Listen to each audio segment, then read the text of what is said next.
Hi guys, Andy again. I'm fortunate enough to be at Pete's layout again. I have the layout to myself, although I do believe Pete is about somewhere.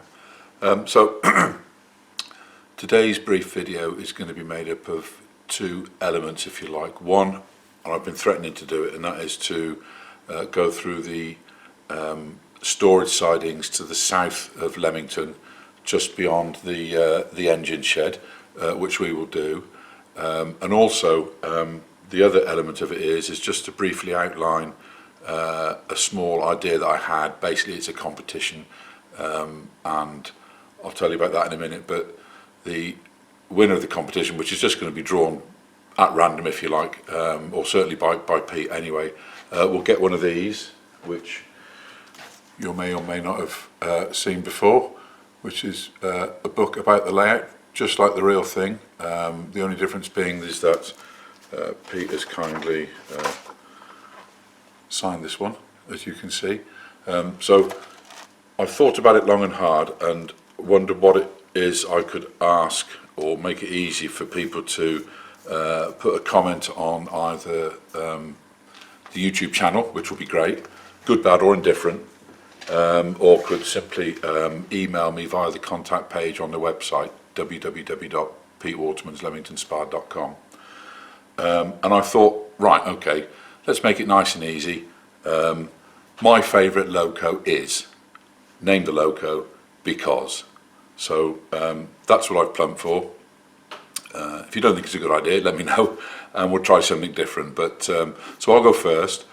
My favourite loco is the Class 22 diesel hydraulic, and I've mentioned it before in previous videos, and I've had it running around in previous videos. I make no excuses for liking this locomotive at all. I remember it distinctly back in the late 60s, standing with a bunch of other nerdy spotters at Horton Road level crossing in Gloucester. For those of you that know the area, it was an absolute train spotter's dream, and I was there most days after school and certainly most weekends. I distinctly remember borrowing my neighbour's mum's bike, an old black lady's bike with a big wicker basket on the front. Anyway, that's incidental. But I was quite nonplussed by the 22 at the time. North Brits we used to call them. So North British obviously was the manufacturer of the locomotives, or certainly some of them anyway. And I was very nonplussed about them at all, and it's just a shame now that looking back over those years I didn't pay more attention to them, and unfortunately of course they're no longer with us now. Just bear with a minute, I hear footsteps coming up the stairs. So that was a brief interlude with Pete discussing the weekend's modelling activities and the open day at Crewe on Saturday. And interestingly enough, some revelations have raised themselves regarding the details of the Avenue station. I've always been led to believe, incorrectly it would seem, that the Avenue station was demolished in the early 60s. That's actually inaccurate. It was, the last train went through the station in 1965 and it was demolished after that date. So the period in which the layout is being modelled is circa 1959. So it's interesting actually that, as we've just discovered, the windows that have been painstakingly installed and painted on the Avenue station and the island platform building are in fact the wrong colour. So much gnashing of teeth has ensued and they need now to be put right. And also the colour of the footbridge, that's incorrect on the model, that needs to be put right. Unfortunately, references for, or referencing illustrations of these items really only throws up a black and white photograph. So unless you've got a very good recollection when you were there, you're having to realise and perhaps make an educated guess as to what the colour would be. And also the material that was used to for the roof of the footbridge, it's modelled as felt on the layout. It was in fact LED flashing in the period that is being modelled. So clearly that's going to be done. Anyway, that's by the by. Talking about Class 22s, yeah, as I said, it's a shame that that none of them are with us anymore. There was a very strong rumour, and I'm not sure whether it's got lost in translation, that apparently somebody had put a bid in that had been accepted to purchase a locomotive, a Class 22 locomotive from Swindon. Something got lost in translation, and the loco was subsequently cut up, which is a real shame, and that was the last one. So there are no more. There is a group on Facebook called Project 22. They've formed, as I understand it, with the intention of trying to build a locomotive. Whether that'll happen in their lifetimes or indeed my lifetime, I don't know. I sincerely wish them the best of luck, and it's going to be quite an undertaking, to say the very least. That's something of an understatement. But I'll intersperse that with what I've just said, with some pictures of the Class 22, which I've downloaded off the web. I believe they're freely available, so apologies if they're not, but they were there to be downloaded, so I've done it. And you can see particularly the colour image of a 22 with some maroon coaches just pulling out of Kingswear. It's obviously gone in. Kingswear at the time must have been an absolutely fantastic place for a spotter. And for those that know the area, that have holidayed down there, down to Kingswear, where the preserve line actually goes now, and then you can get off. You can get on the lower ferry, which will take you over the Dart into Dartmouth. It's a wonderful part of the world, and during the 60s when we used to holiday down there, it was magical, really.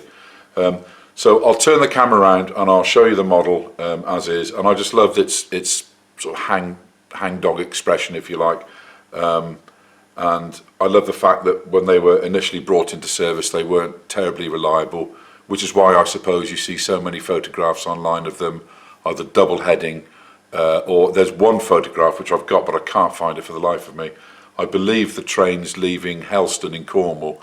There are 3 of them on the front of the rake, so whether they just needed the additional motive power or whether 1 or perhaps 2 of them had failed, I don't know, but it's a fantastic photograph. Hats off to the chap that took the photograph at the time. So I'll just turn the camera around now. So just to recap, if anybody wants to, and it's only for a bit of fun, the book's there, Pete signed it, we'll send it off to whichever one Pete thinks is the most appropriate. So my favourite loco is, then name the loco. It doesn't matter what the locomotive is. It could be a steam loco, it could be a Class 02 shunter, it could be anything at all. My favourite loco is, name the loco, and then because. And as I said, I've started with a 22. I make no apologies for it. I think it's a great loco. This is an absolutely superb model, and it's a really, really faithful reproduction of the class. So I'll turn the camera around now, show some images, some footage of that. I'll get it going around a couple of times, and then we'll stop and go over to the southern storage sidings, and we'll go through the rolling stock and motive power that resides over there. Okay. So this is the model in question. It's D6327, one of the ones that were built by the North British Locomotive Company, which, like a lot of things, doesn't exist anymore.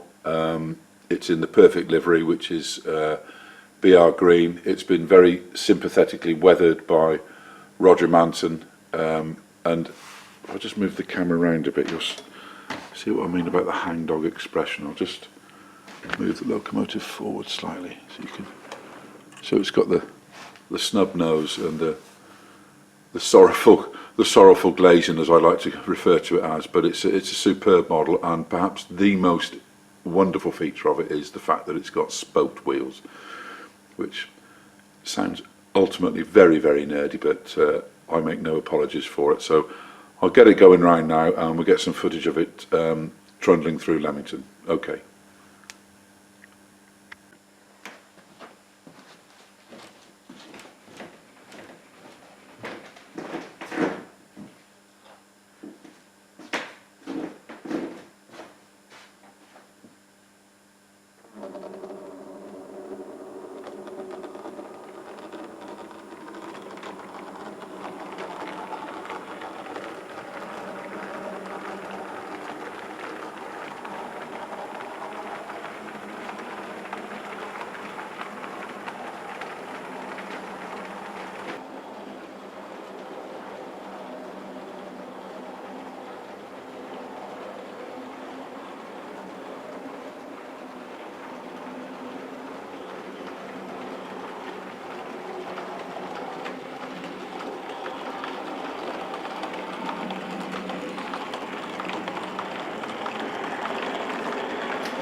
one other thing that you need to do, or I need to do, when I take any locomotive out from the place where it normally resides, is to make sure that I put it back. So at the moment I've just brought the 22 round beyond the crossing that it needs to now negotiate in reverse. Now I think I might have mentioned this in a previous video or videos, that the short rake of 4 DAPL waste oil tanks plus the DAPL brake van are actually quite lightweight, and they're fairly highly sprung as opposed to highly strung, which is what I'll be if I break anything. So they do tend to hop about a bit when they're particularly in reverse, but we'll give it a go. So what I need to do, what you're looking at now, is the Great Western LMS link, and I need to set the road so that I can reverse backwards. So the crossover is number 16, which is that one there. So I need to set that. So not sure whether you've heard that, but it's now gone. And they operate in tandem, which I've mentioned before. So as it's a crossover, if you switch one, the other one has to go anyway. So in the case, the way this has been wired is that it will go automatically. So the route is now set. And if I just bring the camera up slightly, you'll see the loco is there waiting, and we need to get it, go all the way around,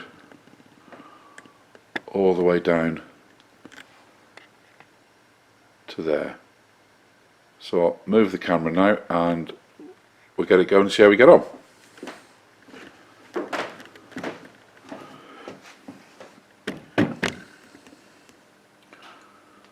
So I'll just pan out slightly so you can get a better view. There we go. In fact, if I go around that way, that's even better over there.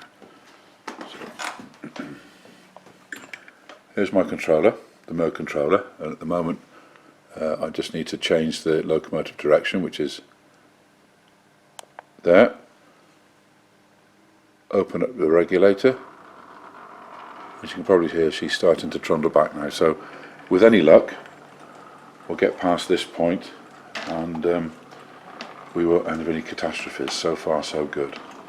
I've done this a couple of times and it goes okay, but fortunately it's within arm's reach, so if anything does fall off, I'm able to put it on without much trouble.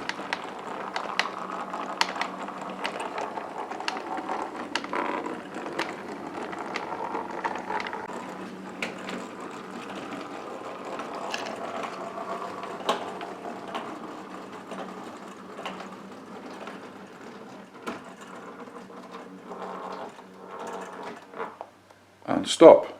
Well, that was okay. Now again, with this handset here, I need to now release that loco because I've still got the number in, which is 6327. So with this Merg system, press the yellow button, which is loco, and it will say release question mark, and I want to release it, so I press enter, and that loco is now released, and it just comes up with select loco. So anybody else can run that locomotive now. Now, you'd think that was all said and done, but let me move the camera back to the panel again, because I need to make sure that that crossing, this one here, is now changed back so that I get the through line correct. So pop that back again. They've gone, and also here, which is turnout number 17, that needs to be thrown back as well, otherwise anything travelling on the up main, could be an express, will end up on the shed, which clearly would be a bit of a catastrophe, so we'll change that back. And there we go. So we're all green to go, and yeah, nice one. So what I'll do now is I'll set the camera up. I'll have to go underneath the layout to do it, and we'll go through the rolling stock, not the rolling stock so much, the locomotives that reside on the southern storage sidings. Okay.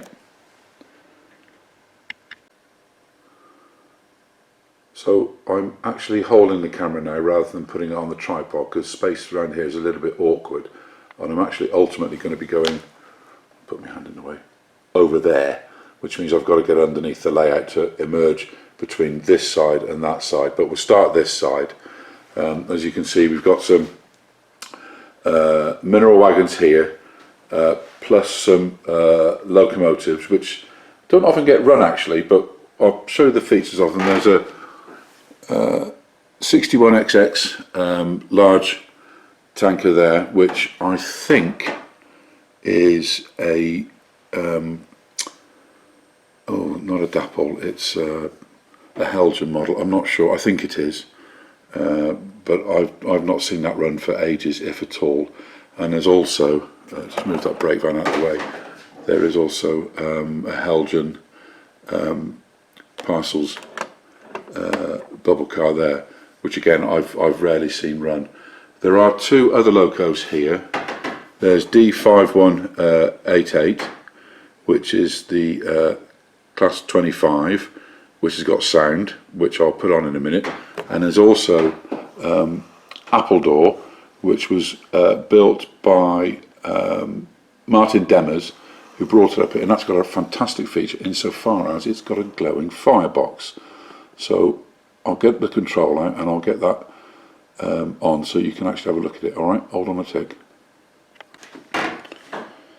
So select 4100, which is the number of Appledore, so 4100, enter. Can't run it because it's up against a buffer there and the large tank loco behind it. But if I just zoom in there, if I press naught, there's a glowing firebox. Isn't that brilliant? Now if this were my train set, I'd be running it round with no lights on, just so I could see that, and it glows, as you can see there, which is brilliant. Fantastic feature. I assume he's just done it with, how can me, with LEDs or something like that, but it's a great feature. Well done, Martin. Fantastic engine. So I'll just turn it off, and then I'll release the loco. So loco release. Now on to D5188. Again, I can't run it, but it does have sound. So if I put 5188, enter. So I now have control of the loco, and I'll start it up. It makes a right old racket. Listen to this.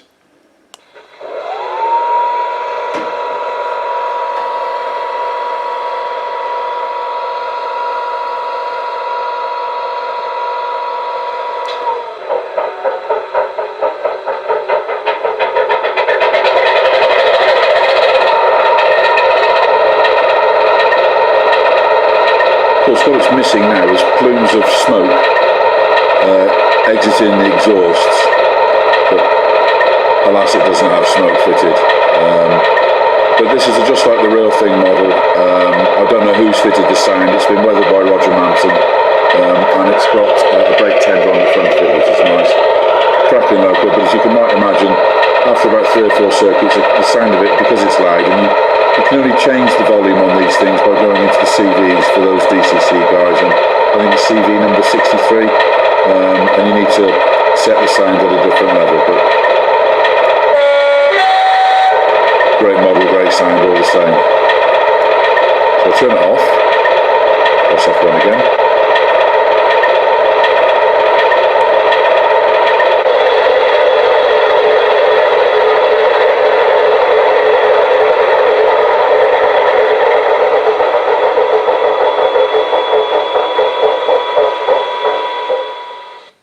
There we go, and I'll release myself from that locomotive. There we are. So panning round to the right, we have Vinegar Hall, number 5904. Again, very sympathetically weathered, which is another fantastic model, another just like the real thing model, with a prototypical rake of about 14 coaches, stretching back into the distance, as you can see there.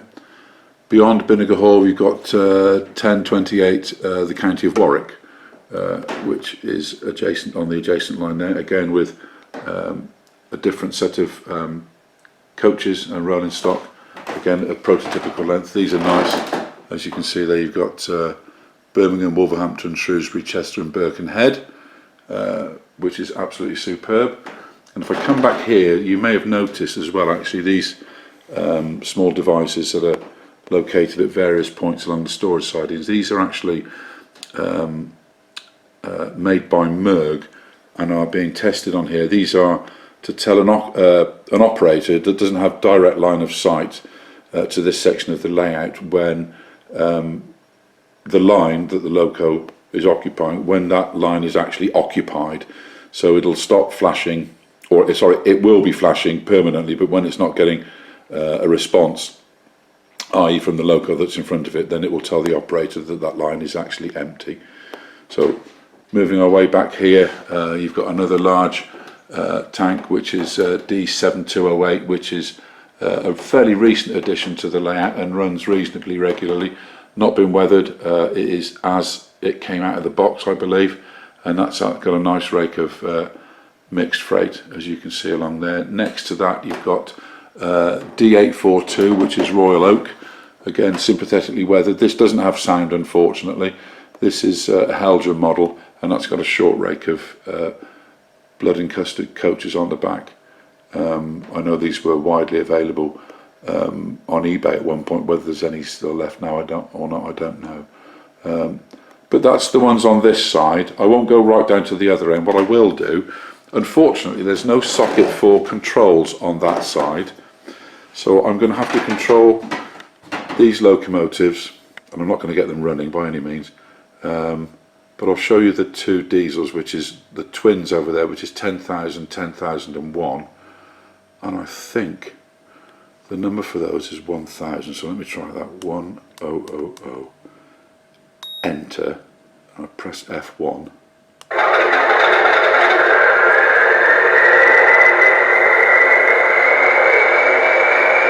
So again, these are just like the real thing kits in BR green, affectionately referred to as the twins, which I think everybody refers to them as that. And when they're going at full chat, again, it's got a prototypical rake of, so I can count them, hold on, 1, 2, 3, 4, 5, 6, 7, 8, 9, 10, 11, 12, 13, 14 coaches on the back, and that hurtles at some speed around the Midland line going through the Avenue station. But they are superb models. Let me just zoom in on those. Come across this way slightly.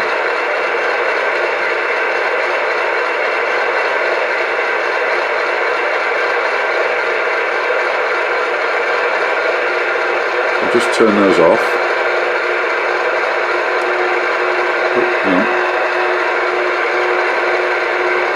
Sorry about the camera work. So sound off.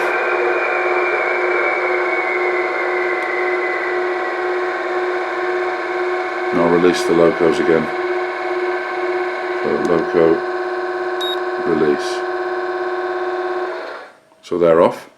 You've got a 40 there, which is 222. Where are we? Sorry about the camera work. I'm controlling one hand, isn't it? Camera in the other. So 222. Enter. See if it's got the sound on.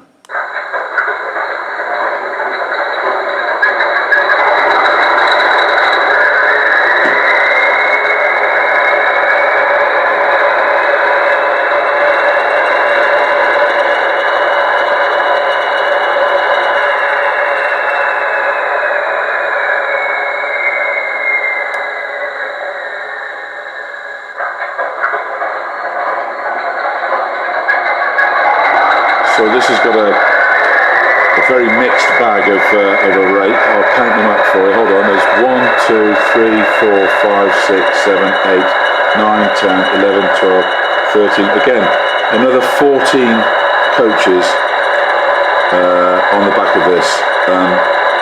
This one's probably the loudest. This and the 25 are probably two of the loudest models that we've got here.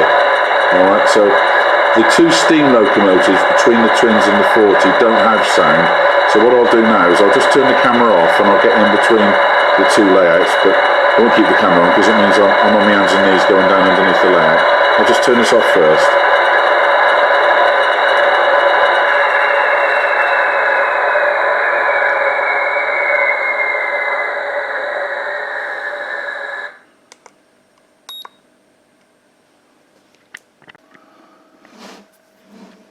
So, crawled underneath the baseboards.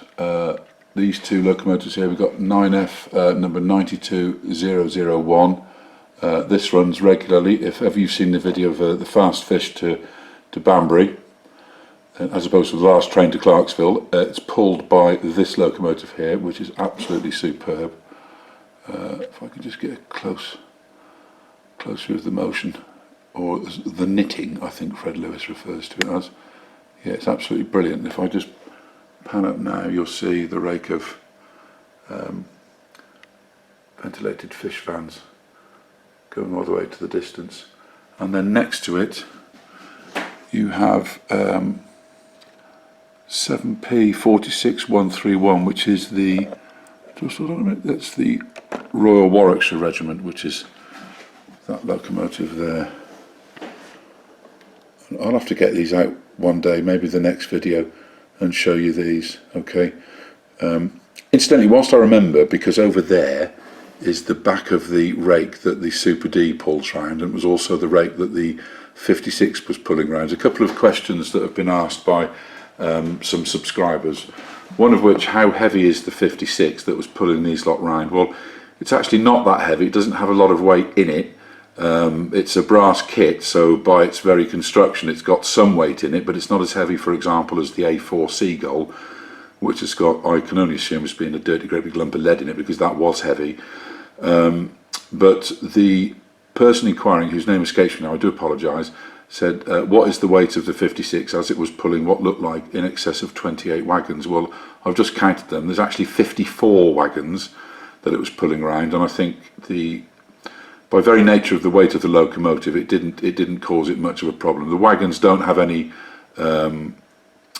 anything in them. The wagons are empty, so it's a rake of 54 empties. Nevertheless, because of the nature of the layout, it has inclines, declines, compound curves, left hands, right hands, etc., etc.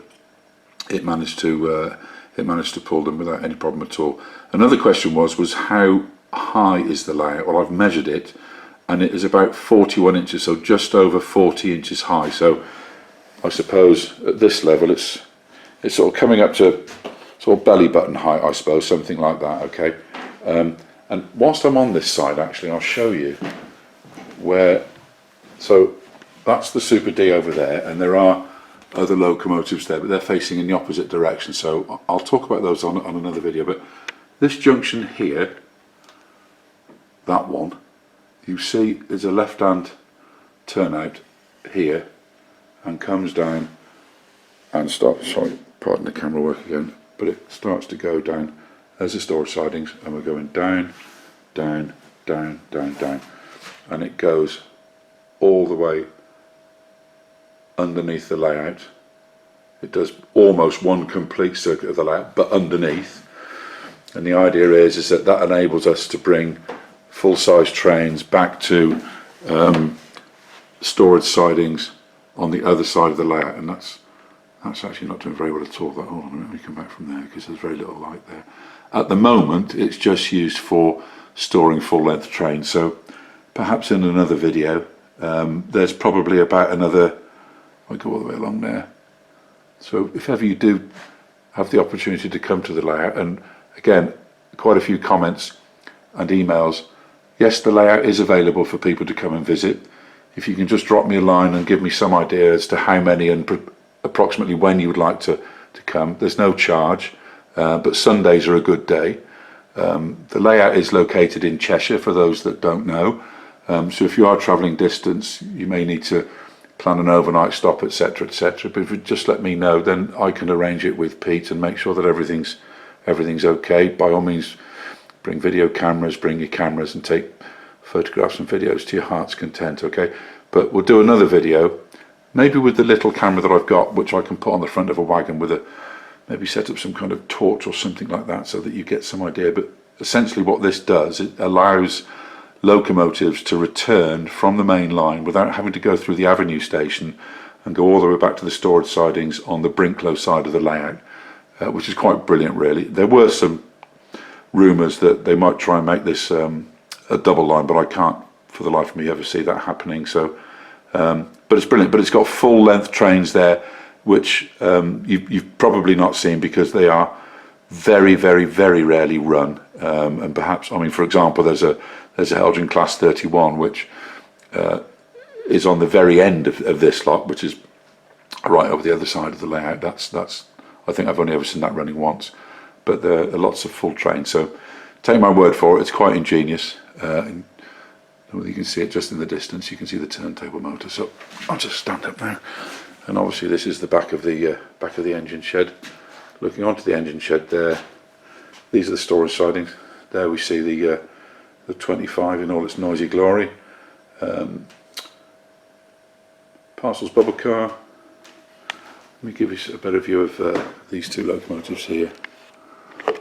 Take the strap off that camera. So we've got County of Warwick, gorgeous, fantastic looking locomotive there. And then you've got some superb teak coaches here as well. That's again a very full rake, very prototypical rake. And there's the engines that are hauling them over there. One of them is a pair of castles that are double heading. That's pulling this rake, and I can't make out with it. I think that's another castle as well. No, that might be a king actually. It's pulling that one there. Okay, so we'll wrap it up for there. If there's anything else you want to ask, please leave comments in the comment section. I'll just pan back there. There we go. That gives you some idea. And this is just one section of storage. We've got another 3 or 4 sections of storage to go yet, as well as looking at what's underneath. So don't forget to subscribe. Click the bell icon so that you don't miss any content, and don't forget the competition. It's a great book. It's got some lovely photographs of how the layout was planned and constructed.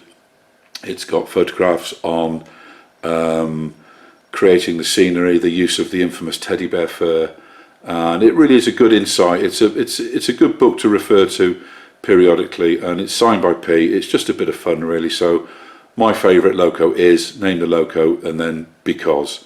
I started with the 22. It's a magical engine. I absolutely love them. I think it's fantastic. It's just a real shame that there's none left in existence. I wish Project 22 all the success in the world. You've certainly got a mountain to climb, but if anybody can do it, I guess you guys can. And I'll finish this video off by uploading the photograph of the 22 that I've taken here, plus I'll see if I can find some other images as well. Okay, so thanks very much for watching, guys, and hopefully you enjoy it. Please leave comments, good, bad or indifferent. They are really appreciated. As I said, if anybody wants to visit, please drop me a line, either again via the YouTube channel or preferably via the contact page on the website. If the live chat icon is on, I will try and respond, but as you can imagine, you know, being at work, it's not always that convenient. So if I don't respond to a chat request, then don't think I'm ignoring you. Just go onto the contact page and send an email. That will automatically come to me and I'll respond to that as soon as possible. Okay guys, thanks for watching. Hope you enjoy it. Speak soon. Cheers. Bye.